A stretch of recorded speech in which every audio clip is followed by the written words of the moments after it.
Edd and Cynthia Staton, thank you so much for joining us on the Happiest Retirees podcast. Happy to be here. And we're actually honored. So thank you for inviting. The honor's all on this side of the screen. So I first became aware of you because you were on Wes's Retire Sooner podcast, and you were such good guests that I stole you over to my show. Well, thanks. We have a lot of fun on that podcast. So hope we have fun on yours. Sure. I hope so. I'm having fun. Let's get into it. So you have such an interesting story. We don't have to stick to a script or anything. You live in Ecuador. I don't know anyone else who does. And I had never heard of the city you lived in, but the more you talk about it, the more familiar I become with it. So why don't you just tell our audience why you moved to Ecuador, and we'll start there. Okay. All right. Why don't you go ahead? All right. So we were in Las Vegas. We lived most of our life in Atlanta, but where you are right now, but we had moved to Vegas for a job change and a change of scenery, quite honestly, after living in the South our whole lives. And peak of our career, solid retirement plan, beautiful home, living the American dream, basically. And then 2008 happened, the Great Recession. And suddenly everything that I just told you wasn't true anymore. We not only lost our jobs, we lost our whole industries that we worked in. Our house lost 2/3 of its value. Our investments and savings were in free fall. It was a very grim time, to tell you the truth. So we had to come up with something else because life wasn't working out the way we imagined it to be working out at that point. So yeah, and we figured even if things turned around, they kept saying, "Oh, things are going to get better. Things are going to get better." Well, they didn't. But we realized even if they did, like immediately, we had lost so much so fast at our age, which I was a year away from collecting early Social Security, and Cynthia is a few years younger than me. We just didn't have time to get our house back in order. Just unless we wanted to work till we were dead, basically. Which was not our plan. No, that's not a fun plan to think about. Yeah. We realized we have to come up with a plan B because there is no plan A anymore. And I told Cynthia, you know what? I think we need to move to a lower cost of living. And she's like, well, okay, that makes sense. I said, but I'm talking about not moving to Fargo, North Dakota or something. I'm talking about moving out of the country. And then that's when I said, what? What are you talking about? I just had never envisioned that. We always wanted to travel in retirement. But as far as, uprooting our whole life and transplanting ourselves to another country, I just wasn't ready for that, I guess. It had never really entered your mind, probably, right? Well, the irony of this, Ryan, is that our retirement dream was to kind of own fractional properties at different locations around the world and chase perfect weather. Well, as it turned out, we moved to one place at Cuenca, Ecuador that has perfect weather. So that was to kind of circle back around when Cynthia finally kind of got on board because she realized, as I did, it wasn't like this was the best option. We felt like it was the only option. Yeah. Right. But she said, if we're going to move to a place and we're going to do this. Yeah, it has to be more than just about the money. Because we were talking about creating a new life somewhere else, somewhere that we could afford to pay for in retirement. So that's when we sat down and we made our wish list about what would be the things that are important to us. So climate was one of them for sure, in addition to the low cost of living. Healthcare was another one. We wanted a walkable city, sort of a mid-sized city. And then, cultural activities, restaurants, things like that. And proximity to the children as well. Yeah, because we knew we'd be going back and forth to the States. We didn't have any grandchildren at the time, but we suspected that they would come along eventually, and they did. And they did. Yeah. We wanted to be able to be part of their lives, and so we needed to factor in those travel expenses periodically, in our budget. And could we still do that? So anyway, that was the wish list. And that's how we did it. We found Cuenca, Ecuador. I did online, just totally by a serendipitous sort of situation. And internet research in 2008, 2009 was not the way it is in 24. It was pretty sketchy about a place like this, especially, but everything that we saw sounded like it was just too good to be true. Everything on our wish list. Yeah. So we decided, well, let's go take a look. We weren't just to visit to see. Yeah, well, a scouting trip to kind of see if there was anything that we weren't researching about that was just terrible. Well, yeah. I mean, right. Yeah, literally, I wanted to go not only to see where our new home was going to be, but to look for reasons why we shouldn't do this. Because this is too good to be true type of thing, Yeah, right? that's exactly right. Yeah. But see, with our financial situation, we did not have the luxury of saying, oh, let's go check out San Miguel de Allende in Mexico, and then maybe we can go look at Lisbon. And time was not on our side. Yeah. So we needed to just go for it. So we spent only 10 days here, which is not what we recommend. We think 2 weeks minimum. And as long as you can be at a place to actually experience life there and get out of vacation mode. But it was better than we expected, to tell you the truth. So we got on the plane after 10 days, and Cynthia said, well, I guess we're moving to Cuenca, Ecuador. Wow, it's a very cinematic moment there. It's like, boom. So it took us about a year. People are curious about that. Well, how long does it take to get ready to do something like this? Well, everybody is different, and everybody's life is different. So it took us about a year to really unravel our complicated life and figure out sort of all the things we needed to do to get ready to move. But you can do it in a shorter amount of time. Like I said, it just depends on how complicated your life is. Yeah. Well, and so when you went down there, you mentioned you grandkids were coming and it had to be accessible. So where do they live, and why was Cuenca the right move for that? Well, here's an inside tip for your listeners. If you're thinking about doing something like this, just dialing it back to when we were in Las Vegas. Both of our kids lived on the East Coast. So we were constantly, even back then, in a situation, oh, it's too early to call. Oh, it's too late to call. And time zone matters. It really does. So yeah. We ideally wanted to put ourselves in a north-south situation.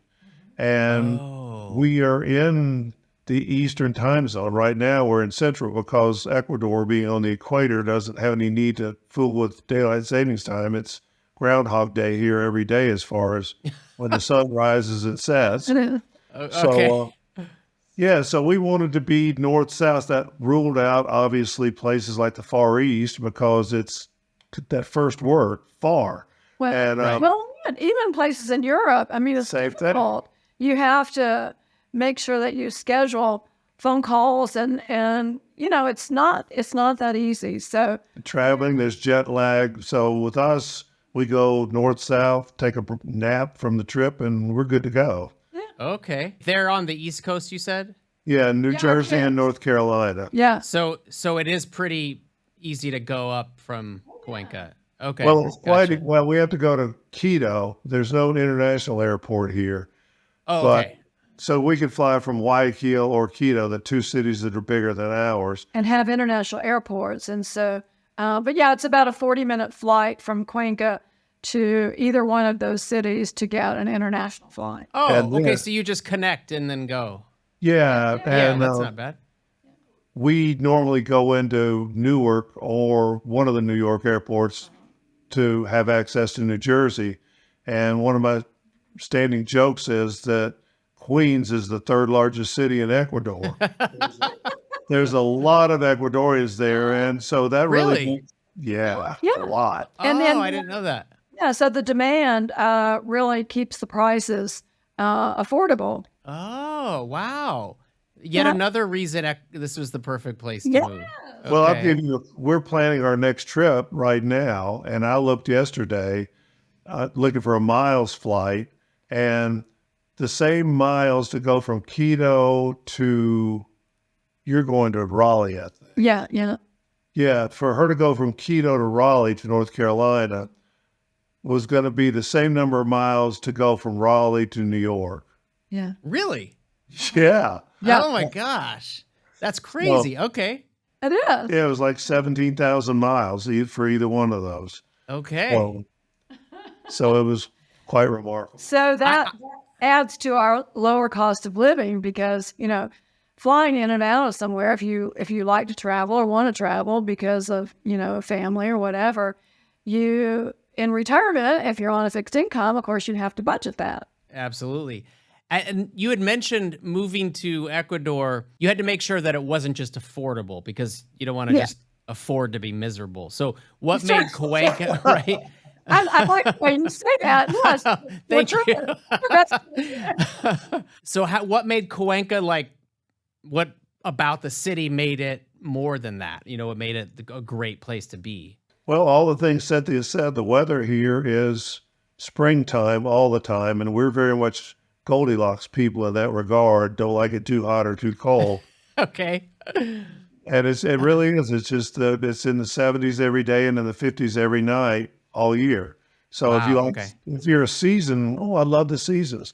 This is not a good place for you. That's why Cynthia was saying it's different for everybody. And one person's wish list is someone else's deal breaker list. If you want to be a balmy beach climate, this is not us. We're at 8,400 feet in the Andes Mountains. And I'll just point that out, even though we're close to the equator and people have, in general, think, it's really hot and muggy, tropical kind of climate. Yeah, that's what one would assume. Yeah. Yeah, well, because we're in the Andes, the southern Andes, and in the mountains. So it's 8,400 feet. And you say, wow, it must be really cold there. But it's not. It's because of the equator. And so that's why we have this, what we think is ideal weather, is because of the elevation. And it's green, it's beautiful, and flowers bloom all the time. I think the plants and the trees get confused because we don't really have seasons. So but stuff is always blooming here. The plants are it's kind of always good here. I guess I'll just keep growing. Right. And Yeah. I mean, that's the same for all the food that's grown. It's a 365 growing season, so we have an abundance of fresh fruits and vegetables all the time. It's just an interesting climate that we live in. So there's that factor. Like Cynthia said, we have a pedestrian lifestyle. We sold our car before we came here and haven't owned a car for 14 years. And this apartment that we've moved into, the apartment we moved into last fall after we came off the road from traveling 2.5 years full time. Everything in our life now is within about a 10-minute walk. Okay, I wanted to get into that because I had heard you talk about that before. I'm the kind of typical American who doesn't know enough about other countries, right? And so when you're talking at first about being in Ecuador, I'm thinking, oh my gosh, I hope they're safe. Are they near a jungle? Obviously I need to know more. And you mentioned, I walk out my door and in 10 minutes I'm at my yoga studio. So then I'm thinking, this sounds like Brooklyn or something where, is it you can just walk around and there's coffee shops everywhere? Is that what the city's like? Yeah. Well, it depends on where you are. We're in the modern suburbs, which is, I say suburbs, it's a 5-minute drive from the historic downtown. Cuenca is a UNESCO World Heritage City, but that's the center. We're in a part to the west of downtown, affectionately called Gringolandia, which is... Right. It's called Gringolandia, but I think you had said that, ironically, it's mostly native Ecuadorians who live there, right? But there is a concentration of expats here, and it's an affectionate name. The Gringo thing, it's not Gringo go home. They call us that, but it's not in a derogatory way at all. So but quite honestly, we're in a modern building with 2 elevators and a 24-hour guard. Our gym is right up the street, less than 5 minutes from here. The yoga studio is about 5 minutes over there to the.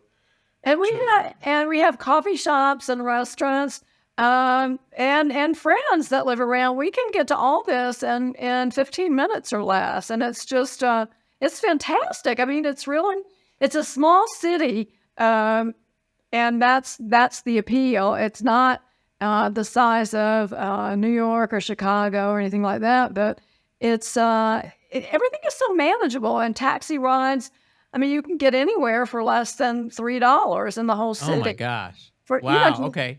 And so if we don't feel like walking, or, if it's an appointment across town or whatever, we have an app on our phone, we call a taxi, and it shows up at our front door, and we hop in, and there we go.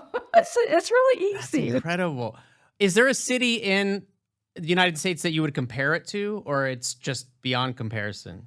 Well, I think our first experience with this sort of walking lifestyle that we've come to love is Charleston, South Carolina. Oh, okay. When we had the opportunity to live there, when we first became empty nesters, Ed's job took us from Atlanta to Charleston, and we lived on the peninsula. We rented a house in the historic district. We didn't know how long we were going to live there. And again, we could walk out our door and do so many things just within 15 minutes. And I think we got hooked, really. And so, so when we were in a situation where we thought, all right, well, we're going to recreate our life somewhere. What are the things that are important to us? And that popped up. It's just like, we want to be able to walk everywhere like we did when we lived in Charleston. Well, so tell me, why are you two happy retirees, and why should people, or what can people get from you about, how can they sort of emulate what you've done? Oh, big question. Yeah, I know. We're having fun, but we got to get to business too, Yeah, I know.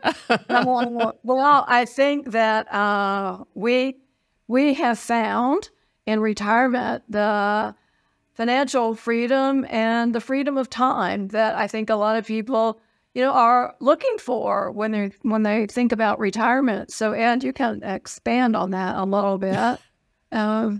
Yeah, come on, Ed. Well, Cynthia kind of said it. We are kind of examples of people that didn't give up on our dreams. We had dreams, they were shattered, the story we told you in 2008. And we were like, you know what? Instead of just saying, well, I guess you're going to have a bad retirement. Or a miserable retirement. We said, how can we make this work with what we have? And I think a lot of people miss that. They just have this really straightforward approach to how things are going to work. And if they don't work out exactly like that, it's just easy to say, well, I guess it didn't work. Yeah. And our message is, retirement abroad or whatever, don't give up on your dreams. The game is never over unless you quit. Right. So don't quit. Just figure something else out. We were talking to someone earlier today, and I said to them, it's like, if you don't have everything, if everything didn't work out, what are you willing to give up to get what's still most important? And you've got to be able to make sacrifices. If moving out of the country seems like a sacrifice to you, but the reality is, what's it going to look like if you don't consider something like this, if you don't have a good situation financially? Yeah, and I mean, that's the thing. I mean, we know, I mean, math doesn't lie, and you look at the numbers, and most people don't have enough money, they think, to have a comfortable retirement. Well, I think a lot of people visualize their retirement as just being exactly like their life now, except they're just not working. So exactly, right? Yeah. Yeah, and it's like, well, yes, of course you don't have enough money to fund that kind of retirement if you're not working. So that's why it takes being a little bit creative and try to imagine not just a retirement that you can afford, but a retirement that you can be happy with. And I mean, I remember when we came here, we still had a lot of energy. So we just volunteered to kind of work for people and do things. And one thing led to another. We volunteered to help some friends, local friends, with a tour company. And wow. Because, well, suddenly we didn't have the money to travel, but we still wanted to travel. And guess what? We got to travel because we were working and writing for this tour company. So those are the types of things that are hard to imagine about your future self. Yeah. Do you know how that's going to work out? But if you get creative, I think that people can have a better retirement than they possibly think they can. Yeah, because really, Ryan, we came here in 2010 trying to survive, financially at least. And much to our surprise, we've thrived to the degree that these last 14 years have been the happiest years of our lives. So that's amazing. That's not a bad message for your listeners. No. Yeah, that's exactly the message that I was hoping for. Yeah. I mean, because you want your life to just continue to get better, right? And it seems like that's what happened with you. Yeah. Well, that is the case as far as how our retirement life is changing, or is it changing? Honestly, it just keeps getting better and better. The name of our program is Retirement Reimagined on our website. Yeah. And we've reimagined our own retirement numerous times over these 14 years. Yeah. Like I alluded to, we just, after COVID, we put our stuff in storage and hit the road for 2.5 years. I mean, who does that? Yeah. We became homeless on purpose, but figuring it out, how we finally got to the point of feeling like we could travel more for ourselves. I mean, the first 10 years, our exotic travel, I've said this before, was to New Jersey and North Carolina, to make sure that our grandchildren knew who we were and to spend time with our family. So we did that kind of travel back and forth. And then, once they got old enough and they do know who we are, then we thought, we need to do more of the traveling that we've always wanted to do. So then you have to look at your budget. Well, how are we going to pay for that? Well, we decided that one way we were going to do it was to give up our apartment. And that would free up our rent money. That frees up a good amount of money, yeah. to go towards our travel and using credit cards strategically for miles and points and all that sort of thing. So again, to circle back to what Ed said, what are you willing to give up? So we weren't willing to say, well, I guess we're never going to be able to travel. That wasn't an option for us. A better question is, how can we do this? How can we make this happen? A lot of people would not have done what we did, which is to basically give up our home and put our stuff in storage. Yeah. We were used to the giving of our home part. We'd already done that to come here. Right.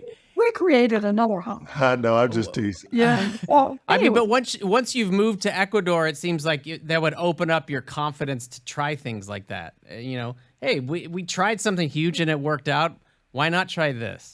Well, and that's true for expats in general. They don't often stay put once they survive the first one and then really realize, this one is as hard as I thought it was going to be, because this is where it's often the hardest, between your ears.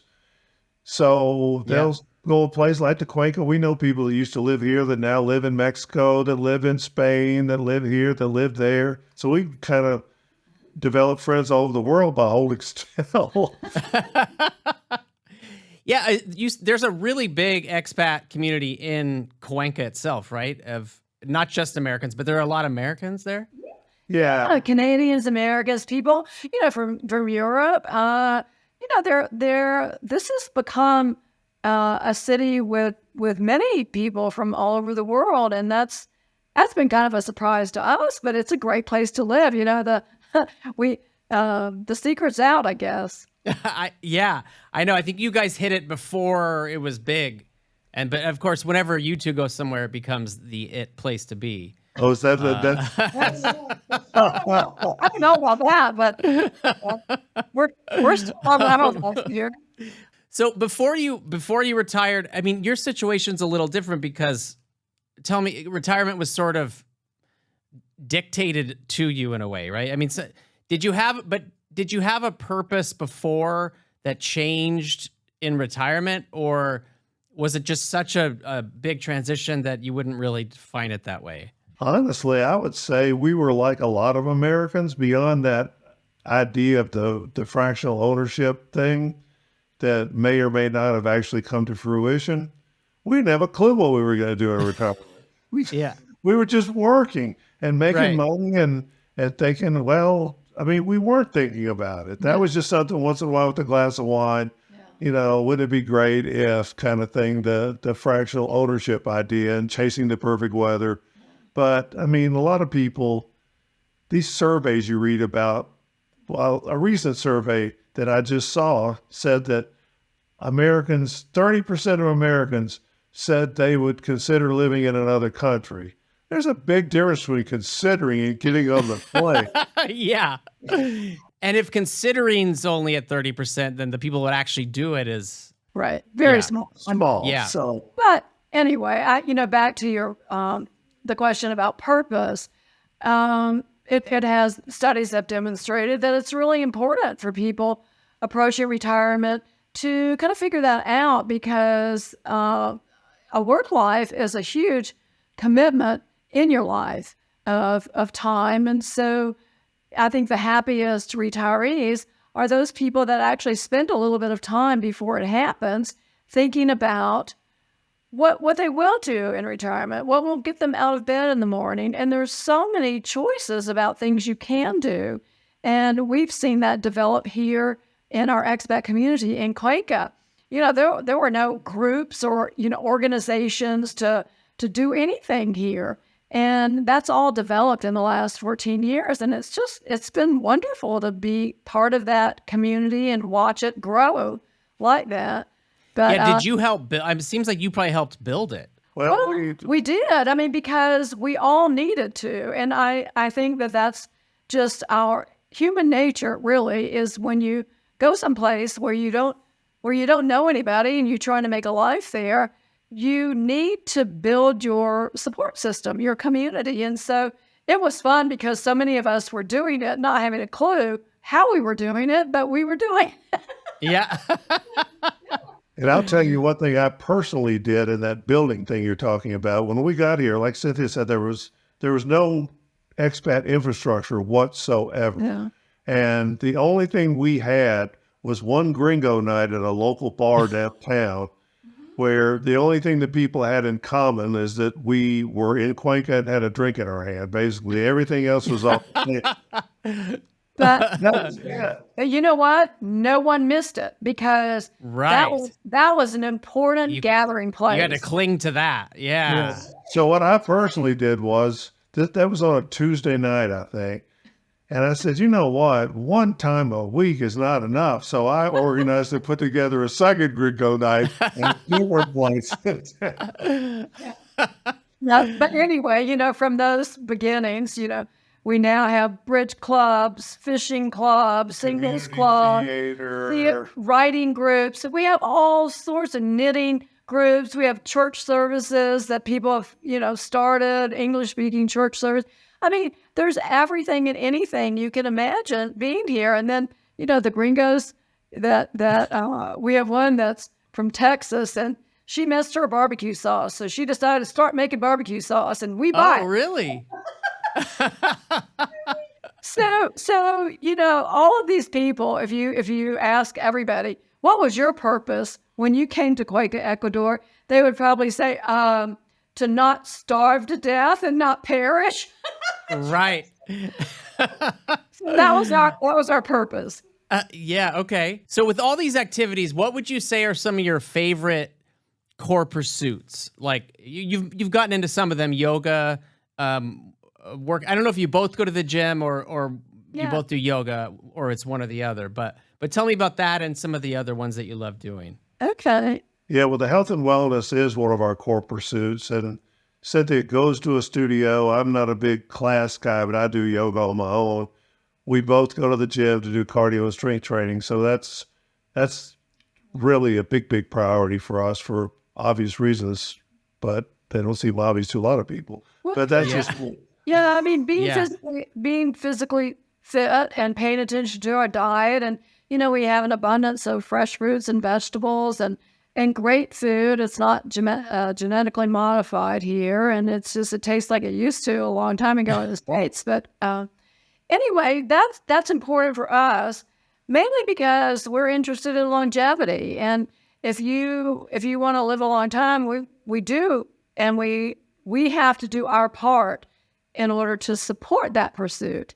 So anyway, that's why we commit time to it. And it gives us the energy, I think, to do other things in life at our age. And we're interested in feeling good and being healthy. So it takes time, it takes a commitment. Yeah, so that's one. Another is, as far as values and all that sort of thing, we really are passionate about sharing the message that we're sharing with you and your listeners right now about this alternative retirement alternative to just working forever or not working forever and having a lousy retirement. Basically, those are two really bad choices. Yeah. And that's what a lot of people are faced with. I mean, when I read on one hand that a recent study says that the average American thinks they need $1.6 million to have a comfortable retirement, and then I read another one that says the average savings is $80,000. Yeah, there's a big gap there, right? It's beyond a gap. It's a Grand Canyon. Yeah. So it's just people have got to come to an internal truth about their situation, whether it's that you don't have enough money, you just know it, or that other thing that you're afraid you're going to run out of money. Because, I mean, we're pushing to be triple-digit people, and, we have to pay for that. Yeah, somehow. Right. That money's got to flowing. Yeah. Right. Yeah. Now, So with all that- that working out, all that health and wellness and working out, do you think you could save money by not having a washing machine because you can just wash your clothes on your 6-pack ab muscles? Does that help? Like, Now, when we moved to this apartment, and it's not unusual here, apartments typically don't come with appliances. You buy your own, and so we had money set aside to make that happen, and I was thrilled to have a new washing machine. So, okay. Well, that's good to know. Yeah. Well, I will tell you this, right? People don't think about this, but a big benefit, hopefully, of keeping your health and wellness at a high level is to avoid the long-term health expenses that are estimated to be in the hundreds of thousands of dollars for average people in lousy health. So that's just, it's kind of counterintuitive. it's a money-saving strategy. Right. You save money on the back end, right? By not getting sick and having to go to the doctor and all that. Yeah. That's important. I've heard you talk about it, but I want my listeners to hear the healthcare that you get in Ecuador sounds really robust. You've had really good luck with it, right? I mean, and that was on our wish list. I mean, we were in good health when we made that wish list, but we knew, we're not, every year we get a little older, so we need to think about that and not just pretend that it's going to be there when we need it. So we did investigate, and Ed, why don't you Yeah, well, first I'll tell you, we do maintain our Medicare in the States because okay. You never know. Well, and we're in the States, so we want to be covered when we're there. Right. Yeah.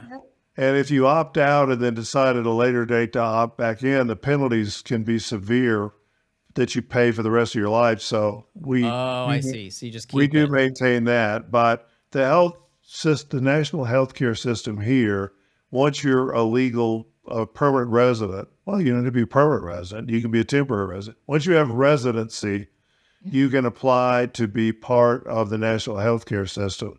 And our premiums, they started out 70 something a month, but now they're 90 something a month total for, Wow. and it's 100% covered, zero deductible, and no restrictions for pre-existing or age. So that's pretty good coverage. That is great. Yeah. And I'll just add, over the years, I mean, we've both used the healthcare system, and we're very pleased with it. And it's excellent. And it's not just Cuenca. There's great healthcare in other places around the world. And it's just the United States does not have necessarily the best system. I mean, I know we have good doctors there, and the care is you want to assume that it's good, but in the system itself, many of us know that it doesn't work as well as we would like it to. So if people were thinking about becoming expats, but if healthcare was the thing holding them back, they might want to take another look at it. Well, yeah, because I'll tell you from not only our experience here, but our travel experiences over those 2.5 years and other travel that we've done throughout the world, the healthcare around major cities is excellent. A lot of that, even if English isn't a first language, a lot of the doctors there have trained abroad, so they are conversant in English. Really? Okay.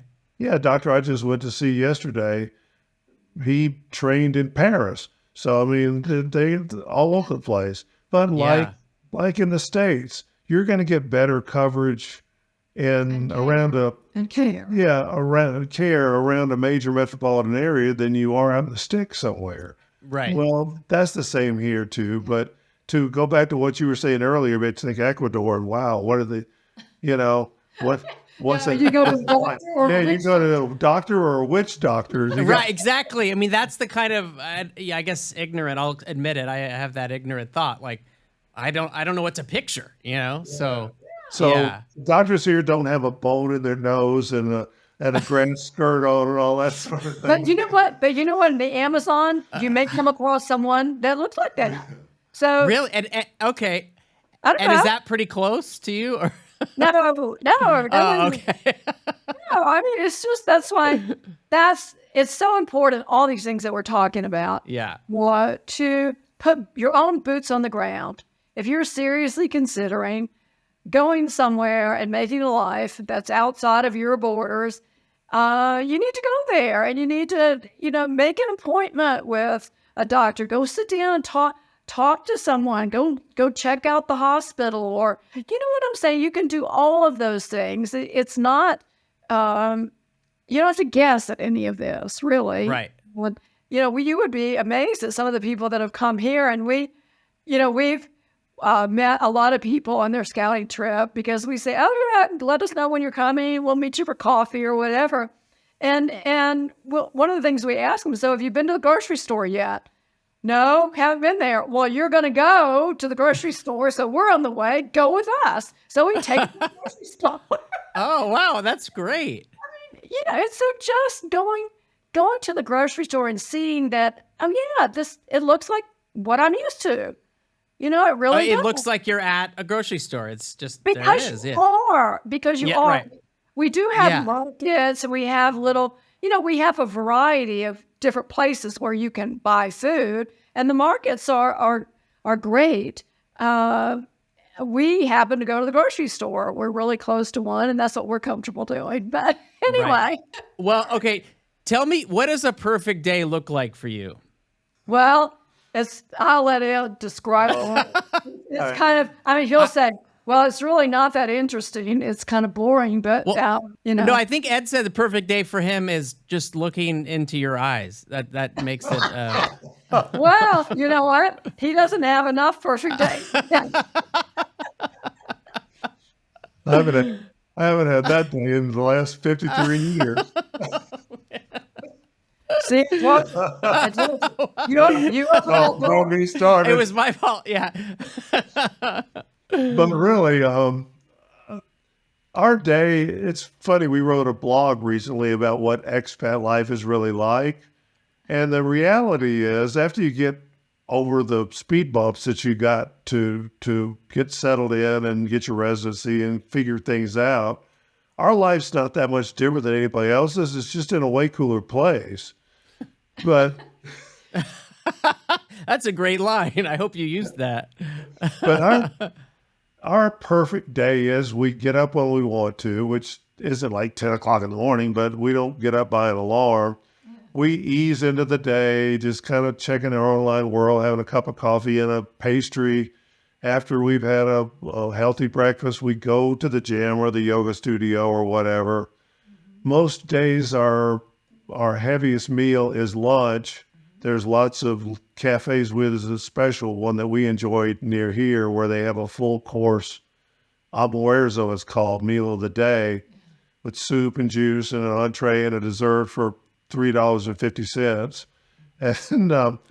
And then we'll run errands or work on our website or writing assignments that we have since we're freelance writers. In the afternoon, light dinner, an hour of TV max normally, and go to bed pretty early. Tomorrow night we're going over to a friend's house or something like that. Yeah. But we don't have our perfect day is just a day that we've created that doesn't involve people pulling on our time and wanting our schedule to beat their schedule, which we've gotten real comfortable just saying, no, that's not going to work for us. Oh, And- yeah. And so it's just a kind of a normal day, but it's our day. That being said, though, we do say yes to a lot of things. And like, for instance, this evening, we have a gentleman and his wife. He's 85, and he sings regularly karaoke at a restaurant, bar, music venue. That's, again, about a 15-minute walk or less from where we live. So we got a gentle reminder from him earlier that he was singing tonight. So we're going to go listen to him sing Wow. Okay. That sounds like fun. and have some cheap tacos that are supposed to be really good. Oh, okay. And is there any chance you'll end up on stage singing or no? Well, There's a huge chance that I'm like, The forecast looks good. yeah.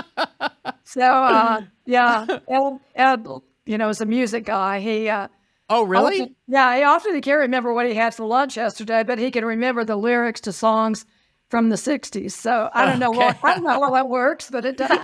Yeah. A day in the life of Ed and Cynthia is pretty, this is a huge highlight that we're talking to you. I mean, Oh, wow. Wait. It's a highlight for me. our normal days is just like, I tell people, we shop for groceries. I do the laundry. We both do stuff in the kitchen. It's just pretty much normal life. But I like normal life. I like schedules. I think that sounds great. Yeah. And then on the weekends, maybe you can mix it up a little or whatever, or on a Thursday night karaoke, Yeah, sometimes we see friends and we'll decide to have an outing, go somewhere. I don't know, go somewhere different for lunch that's maybe not in our neighborhood.